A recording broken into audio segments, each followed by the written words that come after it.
নমস্কার, আমি সুদীপ আর আপনারা দেখছেন বাংলা দুনিয়া। এই মুহূর্তে যে বিশেষ আলোচনায় আমরা আসবো সেটা হচ্ছে উপনির্বাচন। শনিবার উপনির্বাচনের রেজাল্ট বেরিয়েছে। আপনারা দেখতে পেলেন যে 4-এ তৃণমূল কংগ্রেস 4-0-তে জয়লাভ করেছে। বিজেপি তার অজুহাতের থলে নিয়ে বসে আছে, অজুহাতের বাক্স নিয়ে বসে আছে। কখনো বলছে ভোট গন্ডগোল হয়েছে, কখনো বলছে ছাপ্পা হয়েছে। তো এই ধরনের চলছে বিজেপির অন্দরে সাংবাদিক সম্মেলন এবং তার বই প্রকাশ করছে। তো যে প্রধান বিষয়টার দিকে চলে যাব সেটা হচ্ছে যে 4টি যে কেন্দ্রে উপনির্বাচন সম্পন্ন হলো, এই 4টি কেন্দ্রের মধ্যে 3টি কেন্দ্র ছিল বিজেপির গড়ে। 2021 সালে যে বিধানসভা নির্বাচন হয়েছিল সেখানে সেই 3টি কেন্দ্র কি? রানাঘাট, এটি ছিল বিজেপির গড়ে।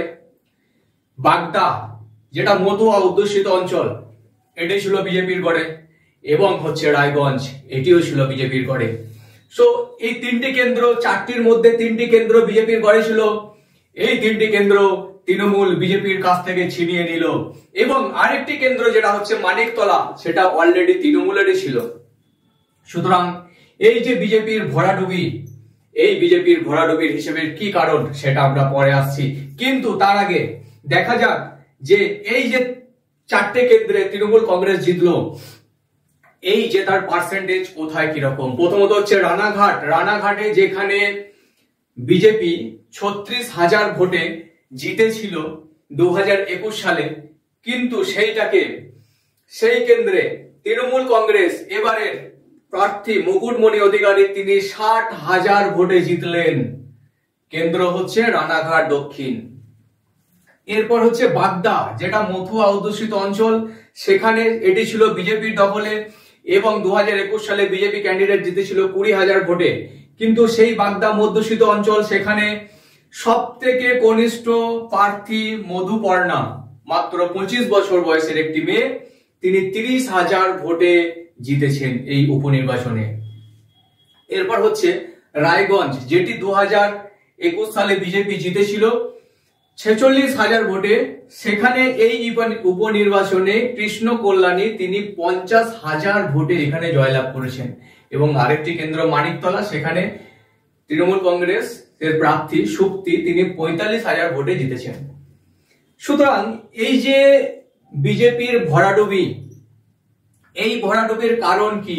এই ভরাডুবির কারণ হিসেবে বিশেষজ্ঞ মহল বলছেন যে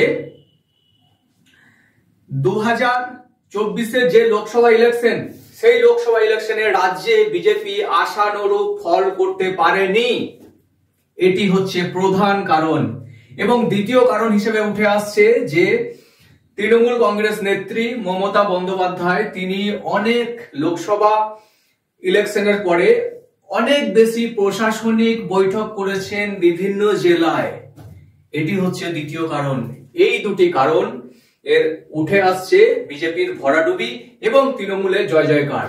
তাহলে এই যে 4টি বিধানসভা কেন্দ্রে তৃণমূলের জয় জয়কার, এটি কি 2026 সালের যে বিধানসভা নির্বাচন, সেই বিধানসভা নির্বাচনে কি তৃণমূল কংগ্রেসকে আরো শক্তিশালী করলো?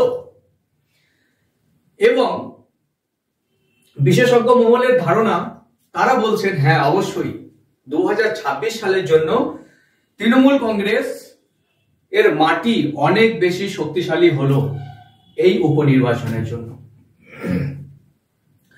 এবং পশ্চিমবঙ্গের যে প্রধান বিরোধী দল বিজেপি, তাদের ক্ষমতা অনেকটাই হ্রাস হলো। এবং বিজেপি বারবার বলছেন যে তারা অজুহাতের হাত বাড়াচ্ছেন যে বিভিন্ন কেন্দ্রে সেখানে ছাপ্পা হয়েছে, কোথাও মানুষদের ভোট দিতে দেওয়া হয়নি, সেই জন্যই তৃণমূল কংগ্রেসের এই জয় জয়কার। তাহলে পশ্চিমবঙ্গের যে সমীকরণ, সেই সমীকরণ দাঁড়াচ্ছে 2021 সালে বিধানসভা নির্বাচনে তৃণমূল কংগ্রেস পেয়েছিল 213টি আসন এবং বিজেপি পেয়েছিল 77টি। পরে শমশেরগঞ্জ এবং জঙ্গিপুর, এই দুটি আসন তৃণমূলের দখলে আসে, তাহলে হলো 215। এরপরে 2021-এর নির্বাচনে জিতে, বিজেপির টিকিটে জিতে তৃণমূল কংগ্রেসের ফিরে এসেছেন এরকম অনেকজনই আছে, তার মধ্যে প্রধান একজন হলেন মুকুল রায়। তো সুতরাং পশ্চিমবঙ্গের সমীকরণ হচ্ছে যে তৃণমূল কংগ্রেসের পাল্লা আস্তে আস্তে দিন দিন ভারী হচ্ছে, তার সঙ্গে এই উপনির্বাচনের 4টি সিট আরো তৃণমূল কংগ্রেসের দখলে চলে এলো, অর্থাৎ তাদের শক্তি আরো বৃদ্ধি পেল, এবং উল্টো দিকে প্রধান বিরোধী দল বিজেপি তাদের শক্তি হ্রাস ঘটল। কুণাল ঘোষ তিনি মন্তব্য করেছেন, কটাক্ষ করেছেন বিজেপিকে, বলছেন যে কল্যাণ চৌবেকে যতগুলি ভোটে হারবে ততগুলো নাকি মিষ্টি পাঠাবেন। তো এইভাবে কটাক্ষের বিভিন্ন বিষয় চলছে, এক পার্টি অন্য পার্টিকে তারা কটাক্ষ করতে কেউই ছাড়েনি। সুতরাং আমরা বলতে পারি যে পশ্চিমবঙ্গে আলটিমেটলি বিজেপির ক্ষমতা হ্রাস হলো এবং অপরদিকে তৃণমূলের ক্ষমতা বৃদ্ধি পেল, তৃণমূলের মাটি শক্তিশালী হলো, এবং যেটি 2026 সালে বিধানসভা নির্বাচনে তৃণমূল একটি অগ্রগামী ভূমিকা পালন করতে পারে।